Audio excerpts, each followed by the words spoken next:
ബറാഅത്ത് രാവല്ലേ കടന്നു വരുന്നത്.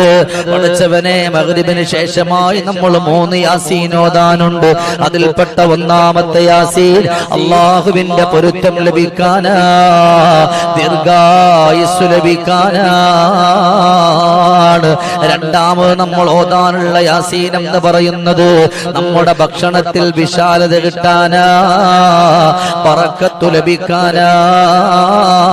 മൂന്നാമത്തെ യാസീൻ എന്ന് പറയുന്നത് സ്വന്തം ശരീരത്തിനും മാതാപിതാക്കളിലും ഭാര്യമാരിലും കുടുംബത്തിലൊക്കെ ആഫിയത്തുള്ള ദീർഘായുസ് കിട്ടാനും ബറക്കത്ത് കിട്ടാനും വേണ്ടിയിട്ടാണ് അവിടെ നിന്ന് ബറാഅത്ത് രാവിലെ നല്ലതുപോലെ 3 യാസീൻ നമ്മൾ ഓതിക്കൊണ്ട് കടന്നു വരുന്നത്.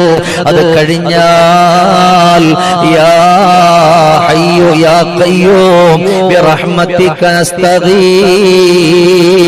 അത് മാത്രവുമല്ല, നമ്മളെല്ലാം യാസീൻ ഓതി കഴിഞ്ഞാൽ സൂറത്തു ദുഖാൻ കൂടെ നമ്മൾ ഓതിക്കൊണ്ട് കടന്നു വരണം. അതും കഴിഞ്ഞിട്ട് ഞാൻ പറഞ്ഞ ആ ദിക്ർ ചൊല്ലണം.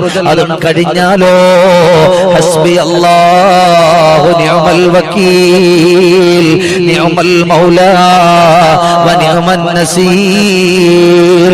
എല്ലാം കഴിഞ്ഞിട്ട് 100 സ്വലാത്ത് മദീനയുടെ മുത്തിന്റെ മേൽ